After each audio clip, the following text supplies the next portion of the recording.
Hi అండి, అందరికీ నమస్కారం. ఇవాల్టి కథలోకి వెళ్ళిపోదాం. ఇంకా ఎన్నాళ్ళురా ఇలా దూరం నుంచి చూస్తూ ఆరాధిస్తావు? దగ్గరికి వెళ్ళి గీతకి నీ ప్రేమ విషయం చెప్పొచ్చు కదా అడిగాడు నవీన్. ఒకసారి నా చేతులకు అంటుకున్న ఈ మసి చూడరా, మనం కూర్చున్న ప్లేస్ చూడు, ఆ తర్వాత గీత నిల్చున్న ఆ బాల్కనీ వైపు చూడు. ఎంత తేడా ఉందో కనిపిస్తుంది కదా. తాజ్మహల్ని చూడాలనుకోవాలి కానీ అందులో ఉండాలనుకోకూడదని ఏదో సినిమాలో చెప్తే విన్నాను. నా ప్రేమ కూడా అంతేరా, బ్రతికినంత కాలం తనని చూస్తూ బ్రతికేస్తాను అని సమాధానమిచ్చాడు గోవింద్. వాళ్ళ సంభాషణ అక్కడితో ముగిసిపోయింది. గీత వాళ్ళది బాగా కలిగిన కుటుంబం. వాళ్ళ నాన్నగారు నరేంద్రవర్మ, అమ్మ శ్రీలక్ష్మి. నరేంద్రవర్మకి 2 కూతుర్లు, శిరీష, గీత. శిరీషకు పెళ్ళై భర్తతో కలిసి అమెరికాలో ఉంటుంది. చిన్న కూతురికి కూడా అలాంటి గొప్ప సంబంధమే చెయ్యాలని కలలుగనేవాడు నరేంద్రవర్మ. ఏవండి, మీకు ముఖ్యమైన విషయం చెప్పాలి, ఇలా రండి అని భర్తను పిలిచింది శ్రీలక్ష్మి. నా స్నేహితురాలు లలిత ఉంది కదా, దాని కొడుక్కి పెళ్లి చేయాలనుకుంటున్నారట. అబ్బాయి బాగా చదువుకున్నాడు, ఈ మధ్య సొంతంగా వ్యాపారం కూడా మొదలుపెట్టాడంట. వాళ్ళకి బోలెడు ఆస్తులున్నాయి. మనం గీతకి పెళ్లి చేయాలని అనుకుంటున్నాం కదా. ఈ సంబంధం అయితే బాగుంటుందని నాకు అనిపిస్తుంది. మీరేమంటారు? వాళ్ళు నాకు కూడా తెలుసు కదా, మన స్థాయికి తగ్గ సంబంధం, పైగా మంచివాళ్ళు. ఇందులో కాదనడానికి ఏముంది? మంచి రోజు చూసుకొని అమ్మాయిని చూడ్డానికి రమ్మని కబురు పెట్టు అని సంతోషంగా చెప్పాడు నరేంద్రవర్మ. పెద్దలంతా కలిసి కూర్చొని మాట్లాడుకొని గీతకు రోహన్కు పెళ్లి చేయడానికి నిశ్చయించారు.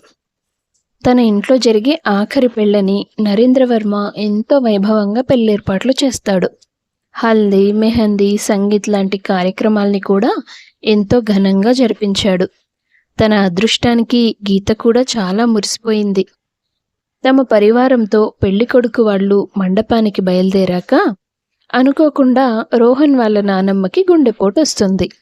దాంతో మండపానికి వెళ్లాల్సిన బస్సు కాస్త హాస్పిటల్ వైపు మరలుతుంది. దురదృష్టం కొద్దీ చికిత్స పొందుతుండగానే ఆ పెద్దావిడ మరణిస్తుంది. లలిత అక్కడి నుంచి తమ కారులో మండపానికి వెళ్ళి అక్కడున్న వాళ్ళకి విషయం చెప్తుంది. దాంతో అందరూ ఒక్కసారిగా షాక్ అవుతారు. శ్రీలక్ష్మి తల పట్టుకొని కూర్చొని ఏడుస్తూ ఉంటుంది. అయ్యో, గంటలో కూతురు పెళ్లి జరుగుతుందని సంబరపడిపోతుంటే ఇలా జరిగిందేంట్రా దేవుడా అని బాధపడుతుంది. నువ్వేం బాధపడకు లక్ష్మి, ముందు పెద్దావిడకి జరగాల్సిన కార్యక్రమాలు జరిపిద్దాం, పెళ్లికి మరోసారి ముహూర్తం పెట్టుకుందాంలే అని ఓదారుస్తాడు నరేంద్రవర్మ. చూడండి నరేంద్ర గారు, మా అత్తయ్య గారు చనిపోయిన విషయం చెప్పడానికి మాత్రమే అయితే మేం మీకు ఫోన్ చేసి చెప్పేవాళ్ళం. ఇక్కడి దాకా రావాల్సిన అవసరం లేదు. మీ అమ్మాయి ఇంకా అడుగు పెట్టకముందే మా ఇంట్లో ఒక ప్రాణం బలైంది. తీసుకెళ్లి నట్టింట్లో పెట్టుకున్నాక ఎన్ని అరిష్టాలు జరుగుతాయో తెలియదు. ఎంత గొప్ప గొప్ప చదువులు చదివినా మనమైతే మామూలు మనుషులమే కదా. ఇలాంటి విషయాల్లో పట్టింపులు చాలా అవసరం. ఈ పెళ్లి ఇప్పుడు ఆగిపోవడం కాదు, అసలు మాకు మీ అమ్మాయితో సంబంధమే వద్దు. అది చెప్పాలనే ఇక్కడి దాకా వచ్చాను. జరిగింది చాలు, దయచేసి మళ్ళీ మమ్మల్ని ఇబ్బంది పెట్టకండి అని చెప్పి అక్కడి నుంచి వెళ్ళిపోతుంది లలిత. పెళ్లికొచ్చిన వాళ్ళంతా లలిత మాటలు విని గీత ఒక నష్టజాతకురాలని మాట్లాడుకోవడం మొదలుపెట్టారు. అసలే ఒక పక్క పెళ్ళాగిపోయిందని బాధపడుతుంటే కూతురు మీద అలాంటి ముద్ర పడడంతో ఆ తల్లిదండ్రులు ఒక్కసారిగా కుప్పకూలిపోయారు. ఈ పిల్ల పాదం మంచిది కాదని పందిట్లోనే ముద్రపడ్డాక ఇక ఈమెకు పెళ్ళేమవుతుంది అని వచ్చిన వాళ్ళంతా మాట్లాడుతూ ఉన్నారు. దూరం నుంచి పెళ్లి చూసి వెళ్ళిపోదామని వచ్చిన గోవింద్ గీతకి తన కుటుంబానికి వచ్చిన కష్టం చూసి చలించిపోయాడు. నరేంద్రవర్మ దగ్గరికి వెళ్ళి మీతో కాస్త పర్సనల్గా మాట్లాడాలి అని అతన్ని పక్కకి తీసుకెళ్ళి, పందిట్లో ఆడపిల్ల పెళ్ళి ఆగిపోవడం ఆ తండ్రికి ఎంత నరకమో నేను అర్థం చేసుకోగలను. ఒకవేళ ఇదే మండపంలో మీ అమ్మాయికి పెళ్లి జరిగితే మీరు సంతోషిస్తారా అని ప్రశ్నిస్తాడు. నా కూతురు జాతకం మీద ఇలాంటి ముద్ర పడ్డాక తనకు పెళ్లి జరగడం ఎంత కష్టమవుతుందో నాకు తెలుసు. ఇలాంటి పరిస్థితుల్లో పీటల మీద పెళ్ళాగకుండా జరిగే అవకాశం ఉందంటే నేను తప్పకుండా జరిపిస్తాను అని బదులిస్తాడు నరేంద్ర. నేను మీ అమ్మాయిని చిన్నప్పటి నుంచి ప్రేమిస్తున్నాను సార్. నేనొక మామూలు మెకానిక్ని. ఈ మధ్య సొంతంగా షెడ్ పెట్టుకున్నాను. మీ తాహతకి నేను ఏమాత్రం సరిపోను. కాబట్టే ఏ రోజు గీతతో నా ప్రేమ విషయం చెప్పలేదు. నేను ప్రేమించిన అమ్మాయి మీద పడిన నింద చెరిపేయడానికి ఇదొక్కటే దారని నాకు అనిపించింది. మీరు ఒప్పుకుంటే నేను తన మెడలో తాళి కడతాను. మీ అంత గొప్పగా చూసుకునే స్తోమత నాకు లేకపోయినా నా భార్యకి ఏ కష్టం రాకుండా చూసుకోగలను. ఆ తర్వాత మీ ఇష్టం అని చెప్తాడు. గోవింద్ మాటలు విన్న తర్వాత నరేంద్ర కాసేపు ఆలోచనలో పడతాడు. కోట్ల ఆస్తి ఉన్న వివేకం లేని వాళ్ళ కుటుంబంలోకి కూతుర్ని పంపించడం కంటే మంచి మనసుతో తన కూతుర్ని ప్రేమగా చూసుకునే వాడికిచ్చి పెళ్లి చేయడం తప్పు కాదనిపించింది ఆ తండ్రికి. దాంతో గోవింద్ మాటలకు సరే అని ఒప్పుకుంటాడు. అయితే నాదొక చిన్న కండిషన్ సార్. కండిషనా? ఏంటి బాబది? మా పెళ్లి తర్వాత గీత నా భార్యగానే బతుకుతుంది. నా సంపాదనతోనే నా భార్యని చూసుకుంటాను. మీ ఇంటి నుండి ఎలాంటి గొప్ప గొప్ప కానుకలు కానీ డబ్బు కానీ నా ఇంటికి చేరకూడదు. అది నా ఆత్మాభిమానాన్ని దెబ్బతీస్తుంది. గోవింద్ మాటలకి నరేంద్ర చాలా సంతోషపడతాడు. నీలాంటి వ్యక్తిత్వం ఉన్నవాడు నాకు అల్లుడుగా కాబోతున్నందుకు నిజంగా నాకు చాలా గర్వంగా ఉంది గోవింద్ అని అతని చేయి పట్టుకొని మండపంలోకి తీసుకెళ్ళి అందరినీ ఒప్పించి కూతుర్ని బతిమాలి గీతా గోవింద్ల పెళ్లి జరిపించి అప్పగింతలు చేస్తారు. ఇది గీత ఏమాత్రం ఊహించని జీవితం. గోవింద్తో గీతకు ముందే పరిచయం ఉన్నా కూడా అతన్ని పెళ్లి చేసుకోవాల్సి వస్తుందని ఆమె కలలో కూడా ఊహించలేదు. అందుకే అతనితో కలిసి వెళ్ళడానికి సంశయిస్తూనే అత్తగారింటికి వెళ్ళింది. గోవింద్ వాళ్ళ ఇంటికి చేరుకున్నాక గేటు దగ్గర నిలబడి గోవింద్ తన అమ్మా నాన్నల్ని పిలుస్తాడు. గీత ఆ ఇంటిని తదేకంగా చూస్తుంది. ఇంట్లో మహా అయితే 4 గదులుంటాయేమో. ఇంత చిన్న ఇంట్లో సర్దుకొని బతకాలా?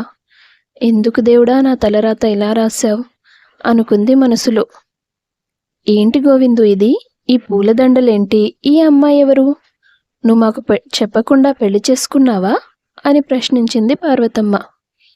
పెళ్లి చేయమంటే మేము చేయమా ఏంది? ఇట్లా పెళ్లి చేసుకొని వచ్చుడేందిరా అన్నాడు నర్సయ్య. అమ్మ, నాన్న, ముందు మమ్మల్ని లోపలికి తీసుకెళ్ళండి. ఏం జరిగింది ఏంటనేది మొత్తం తర్వాత చెప్తాను. ఇక్కడ కాలనీ వాళ్ళందరి ముందు సీన్ చెయ్యొద్దు. సరే సరే, ముందు ఇంట్లోకి రండి అని గుమ్మం దగ్గర వాళ్ళని నిలబెట్టి హారతిచ్చి లోపలికి తీసుకెళ్తుంది పార్వతమ్మ. గీత, అదిగో అటు పక్క ఉంది కదా, అదే నా గది. నువ్వు వెళ్ళి ఫ్రెష్ అవ్వు అని భార్యను తన గదిలోకి పంపిస్తాడు గోవింద్. తల్లిదండ్రులతో జరిగిందంతా చెప్తాడు. అయ్యో, అలా జరిగిందా? పోనీలే నాన్న, పెళ్లి పందిట్లో పెళ్ళాగిపోవడం అంటే చిన్న విషయం ఏమీ కాదు. ఆ తల్లిదండ్రులకు గుండె కోత లేకుండా చేశావు. అంతే కదండి అంది పార్వతమ్మ. అవునరా గోవిందు, మంచి పని చేసినావు. కోడలి పిల్ల కూడా లక్షణంగా మహాలక్ష్మిలా ఉంది. పెళ్ళెట్లాగో అయిపోయింది కాబట్టి మన కాలనీలో రిసెప్షన్ పెట్టి అందరికీ చెప్దాం అన్నాడు నర్సయ్య. వద్దు నాన్న, ఇప్పుడే ఏం వద్దు. జరిగిన దానికి ఇప్పటికే గీత మనసు చాలా బాధపడి ఉంటుంది. ఇలాంటి టైంలో తనని ఇబ్బంది పెట్టడం వద్దు అని తల్లిదండ్రులకు నచ్చజెప్పి వెళ్ళి తన రూమ్ తలుపు తడతాడు అతను. గీత తలుపులు తీసి, నా లగేజ్ ఏం తీసుకురాలేదెందుకు అడిగింది భర్తను. నీకేమేం అవసరమో చెప్పు, నేను షాప్కి వెళ్ళి తీసుకొస్తాను బదులిచ్చాడు అతను. ఆమెకు కాస్త ఆశ్చర్యంగా అనిపించింది. సరే అని తనకు అవసరమైన వస్తువుల లిస్టు రాసిచ్చింది. గోవింద్ వెళ్ళి తనకు అవసరమైన బట్టలు వస్తువులు తీసుకొస్తాడు. ఈలోపు పార్వతమ్మ కోడలు గదిలోకి వెళ్ళి, నువ్వు నీ బట్టలేమీ తెచ్చుకున్నట్టుగా లేదు. నాకున్న చీరల్లో ఇదే అన్నింటికంటే విలువైన చీర. నా కొడుకు తన మొదటి సంపాదనతో కొనిచ్చాడు. ఇంతవరకు ఏ రోజు దీన్ని కట్టలేదు, తీసుకో అని కోడలికి ఇచ్చి వెళ్ళిపోతుంది. గోవింద్ వచ్చేసరికి ఆమె స్నానం ముగించుకొని అత్తగారిచ్చిన చీర కట్టుకొని మౌనంగా గదిలో కూర్చొని ఉంటుంది. కాసేపటికి అతనింటికి వచ్చి భార్యను చూసి, ఓ, అమ్మ చీరెచ్చిందా? సరే, నీకు కావలసిన వస్తువులు తీసుకొచ్చాను అని చెప్తాడు. ఆమె కాసేపు మౌనంగా ఉండి, ఏం చెప్పి ఒప్పించావు మా నాన్నని అని అడిగింది. ఏమైంది గీత? నా స్కూటీ రిపేర్ కోసం మీ షాప్కి వచ్చినప్పుడల్లా నువ్వు నన్ను గుడ్లగూపలా చూడ్డం నాకు తెలియదనుకున్నావా? నీతో నాకెందుకులే అని ఎప్పుడూ ఏమీ అనలేదు. నీలాంటి వాడితో మా నాన్న నా పెళ్లి చేశాడంటే అసలు నేను ఇప్పటికీ నమ్మలేకపోతున్నాను. నువ్వన్నది నిజమే గీత. నాకు ముందు నుంచే నువ్వంటే విపరీతమైన ఇష్టం ఉంది. కానీ అది నీకు చెప్పాలని కానీ నిన్ను పెళ్లి చేసుకోవాలని కానీ నేను అనుకోలేదు. అక్కడున్న పరిస్థితిని బట్టి మీ నాన్నగారితో నేను పెళ్లి చేసుకుంటాను మీ అమ్మాయిని అని చెప్పాను. పీటల మీద పెళ్లి ఆగకూడదని ఆయన మన పెళ్లి జరిపించారు, అంతే. ఆగిపోతే ఏమైంది? కొన్నాళ్ళు బాధగా ఉంటుంది, ఆ తర్వాత మర్చిపోతాం కదా. ఇలా జీవితాంతం బాధపడాల్సిన పరిస్థితిలోకి తోసేయడం అవసరమా? నువ్వేదో మహానుభావుడిలా వచ్చి నా జీవితాన్ని కాపాడేశానని అనుకుంటున్నావా? పూర్తిగా నాశనం చేసేశావు అని భర్తను నోటికొచ్చినట్టు తిట్టేస్తుంది ఆమె. గోవింద్ ఏమీ మాట్లాడకుండా బయటకొచ్చేస్తాడు. అప్పటి నుండి అత్తమామల దగ్గర మౌనంగానే ఉన్నా భర్తతో మాత్రం ఎప్పుడూ కటువుగానే ప్రవర్తించేది. అలా 6 నెలలు గడిచిపోయాయి. అయినా వారి మధ్య సఖ్యత కుదరలేదు. చిన్నప్పటి నుంచి ప్రాణంగా ప్రేమించిన అమ్మాయి కాబట్టి తను ఎలా ప్రవర్తించినా గోవింద్ సర్దుకుపోయేవాడు. ఓ రోజు నరేంద్రవర్మ కూతురికి ఫోన్ చేసి, అమ్మా గీత, ఎలా ఉన్నావు? నేను ఎలా ఉంటానో ఊహించకుండానే నా పెళ్లి చేసావా నాన్న? నీకేం తల్లి, బంగారం లాంటి భర్త దొరికాడు. నేను ఫోన్ చేస్తున్న విషయం ఏంటంటే, సిరికి పాప పుట్టింది కదా, బారసాల మన ఇంట్లోనే ఘనంగా చేస్తున్నాం. నువ్వు అల్లుడు గారిని తీసుకొని తప్పకుండా రావాలి, సరేనా? ఇంకా చాలామందిని ఇన్వైట్ చేయాలి. ఉంటానమ్మా అని ఫోన్ కట్ చేస్తాడు. ఆ మరుసటి రోజు గీతా గోవింద్ కలిసి గీత వాళ్ళ పుట్టింటికి వెళ్తారు. ఏర్పాట్లు చాలా ఆర్భాటంగా జరుగుతున్నాయి. అదంతా చూసి గీత మనసు చివుక్కుమంటుంది. శ్రీలక్ష్మి, నరేంద్ర కూతుర్ని అల్లుడిని చూసి, రండి అల్లుడు గారు, మీకోసమే ఎదురు చూస్తున్నాం అంటారు. మీ అల్లుడు గారు ఒక్కడే ఏమీ రాలేదు, మీ కూతురు కూడా వచ్చింది, కనిపించడం లేదా? అంది గీత అక్కస్సుగా. పుట్టిల్లు నీకేమైనా కొత్త చెప్పు. ఎప్పుడో పెళ్ళైన కొత్తలో ఒక్కసారి అల్లుడు గారు నువ్వు కలిసి వచ్చారు. ఆ తర్వాత నువ్వు చాలాసార్లు వచ్చావు, కానీ అల్లుడు గారు రానే లేదు. లేక లేక ఇంటికి వచ్చిన అల్లుడికి అత్తమామలు ఆ మాత్రం మర్యాద చేయొద్దా ఏంటి అంటుంది శ్రీలక్ష్మి. సరే, తీరిగ్గా మాట్లాడుకోవచ్చు, ముందు లోపలికి రండమ్మా అన్నాడు నరేంద్ర. ఇంట్లోకి వెళ్ళగానే గీత తన అక్క సిరి దగ్గరికి పరుగులు తీస్తుంది. నరేంద్ర అల్లుడిని హాల్లో కూర్చోబెట్టి, ఏం బాబు, అంతా బాగానే ఉందా? అమ్మ ఇంకా నిన్ను ఇబ్బంది పెడుతుందా? అయ్యో, అలాంటిదేం లేదు మావయ్య గారు, మేం బాగానే ఉన్నాం. నా కూతురు గురించి నాకు తెలుసు బాబు, అది చాలా పెంకిది. చిన్నప్పటి నుంచి దానికి అన్ని విలువైన వస్తువులే కొనివ్వడం, అడిగిందల్లా తెచ్చిపెట్టడం చేశాం మేము. సౌకర్యాలకి అలవాటు పడిపోయింది కదా, ఆ అత్తింట్లో కూడా అవే కోరుకొని మిమ్మల్ని ఏమైనా ఇబ్బంది పెడుతుందేమో. గీతది చిన్నపిల్లల మనస్తత్వం మామయ్య. తను ఏం చేసినా నాకు పసిపిల్లలు అల్లరి చేసినట్టుగానే కనిపిస్తుంది. తను నా భార్యగా నా కళ్ళ ముందు ఉండడమే నాకు గొప్ప అదృష్టం. నెమ్మదిగా తనే అన్నీ అర్థం చేసుకుంటుంది అని చెప్తాడు గోవింద్. మీలాంటి భర్త దొరకడం నిజంగా నా కూతురి అదృష్టం. ఆ విషయం అది ఎప్పుడు తెలుసుకుంటుందో ఏంటో అంటుంది శ్రీలక్ష్మి. ఇటు పక్క గీత సిరి దగ్గరికి వెళ్ళి, హాయ్ అక్క, ఎలా ఉన్నావు? నేను బాగున్నాను, నువ్వెలా ఉన్నావు? నువ్వెంత అదృష్టం చేసుకున్నావే అక్క. చిన్నప్పటి నుంచి దేనికి లోటు లేకుండా పెరిగావు. ఇప్పుడు కూడా అన్ని సౌకర్యాలతో హాయిగా ఉంటున్నావు. నీ పేరులోనే లక్ష్మీదేవి రాసిపెట్టుంది. నా మొగుడికి సంపాదించడం చేత కాదు, నాన్న ఇస్తానంటే తీసుకోడు, మధ్యలో నా ప్రాణం తీస్తున్నాడు. ఆ ఇరుకు ఇంట్లో చాలి చాలని జీవితం అనుభవించాలని రాసిపెట్టినట్టున్నాడు నాకు ఆ దేవుడు. అదేంటి చెల్లి అలా అంటావు? గోవింద్ సంపాదన మీదే కదా మీ ఇల్లు గడుస్తోంది. అవును. ఏదో తిండికి, బట్టకి, ఉన్నామా తిన్నామా అన్నట్టు ఉంది మా జీవితం. దేవుడు నాన్నకిద్దరు కూతుర్లనిచ్చాడు కానీ, అందులో ఒక్కరికే అదృష్టం రాసిపెట్టాడు. అవును గీత, నువ్వు చెప్పింది నిజమే. ఒక్కరికే అదృష్టం రాసిపెట్టాడు. అది నువ్వే. నా పరిస్థితేంటో ఇంత వివరంగా చెప్పాక కూడా అలా అంటావేంటే అక్కా? నేను చెప్తోంది నిజమే గీత. నువ్వెంత విసిగించినా, ఎన్ని మాటలన్నా నిన్ను ప్రాణంగా చూసుకోగలిగే భర్త నీకు దొరికాడు. ప్రేమ చూపిస్తే అవసరాలు తీరుతాయా? నువ్వు మరీ మాట్లాడతావు. డబ్బుంటేనే ఏదైనా చేయగలం. నేను కూడా ఒకప్పుడు నీలాగే అనుకునేదాన్ని. కానీ డబ్బు కేవలం అవసరాలు తీర్చడానికి మాత్రమే సృష్టించారు. దాంతో మనసెప్పుడూ నిండదు. మీ బావకున్న ఆస్తిని చూసి, సంపాదనని చూసి, అమెరికాలో లగ్జరీ లైఫ్ స్టైల్ చూసి నేను మొదట్లో ఎంతో పొంగిపోయాను. కానీ కాలం గడుస్తున్న కొద్దీ అవేవీ నాకు సంతోషం ఇవ్వలేకపోయాయి. నన్ను సంతోషంగా ఉంచాల్సిన మీ బావ నా కళ్ళ ముందే మరెవరితోనో తిరుగుతూ కనిపించాడు. ఇదేంటని ప్రశ్నిస్తే, ఇది నా లైఫ్ స్టైల్, ఇలాగే ఉంటుంది. నువ్వు అడ్జస్ట్ అవ్వగలిగితే ఉండు, లేదంటే వెళ్ళిపో. నీకెంత డబ్బు కావాలో అంత నీ మొహాన పడేస్తాను అన్నాడు. ఏం మాట్లాడుతున్నావక్క? నువ్వు చెప్తుంది నిజమేనా? మరి నువ్వు ఈ విషయం ఇంట్లో వాళ్ళకెందుకు చెప్పలేదు? చెప్తే అమ్మా నాన్నలు ఎంత బాధపడతారో నీకు తెలుసు కదా.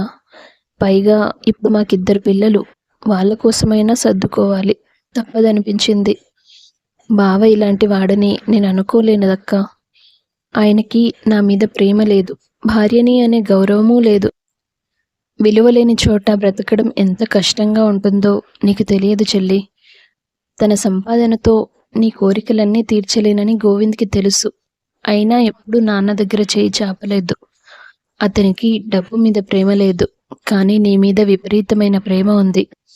అందుకే నువ్వెలా ప్రవర్తించినా సహిస్తున్నాడు. ఇప్పటికైనా నీ భర్త మనసు తెలుసుకొని అతని ఆత్మాభిమానాన్ని నిలబెట్టేలాగా ప్రవర్తించు. అక్క మాటలు గీత మనసును కదిలించాయి. ఆ రోజు ఫంక్షన్ పూర్తయి ఇంటికి వెళ్ళిపోయిన తర్వాత, గోవింద్, ఏంటి గీత, ఏమైనా కావాలా? ఇప్పటికే అవసరానికి మించి ఇచ్చావు, ఇంకేం అక్కర్లేదులే. ఏంటి? నాకేం అర్థం కాలేదు. నన్ను ఇంతలా భరించేంత ప్రేమ ఉందా నీకు నా మీద? ఇంతకంటే ఎక్కువగా కూడా భరించగలను, అంత ప్రేమ ఉంది. I'm sorry. దేనికి? నన్ను నా లగ్జరీ లైఫ్కి దూరం చేసావని ఇన్నాళ్ళు నిన్ను బాధ పెట్టాను కదా, దానికి. గోవింద్ అర్థం కానట్టుగా ఆమెనే చూస్తూ నిలబడ్డాడు. ఒక భార్యకి తన భర్త ప్రేమ ఎంత అవసరమో ఈరోజు మా అక్క పరిస్థితి తెలిసాకే నాకు అర్థమైంది. సంతోషం అనే మాట పూర్తిగా డబ్బుతో ముడిపడి ఉండదని కూడా అర్థమైంది. ఇంకెప్పుడు నీ సెల్ఫ్ రెస్పెక్ట్ దెబ్బతినేలా ఏమీ మాట్లాడను అంటూ భర్తను హత్తుకుంటుంది. గీతలో వచ్చిన మార్పుకి ఆమె తనను భర్తగా ఒప్పుకున్నందుకు గోవింద్ చాలా సంతోషిస్తాడు. ఆ తర్వాత వారి జీవితంలో నిజమైన ప్రేమ కథ మొదలవుతుంది. డబ్బు లేకుండా బ్రతకడం కష్టమే, కానీ కష్టపడి సంపాదించిన దాంట్లో సర్దుకొని బ్రతకడం చాలా అవసరం. కథ నచ్చినట్లయితే వీడియో లైక్ చేయండి. తప్పకుండా ఛానల్ను సబ్స్క్రైబ్ చేసుకోండి. అందరికీ ధన్యవాదాలు.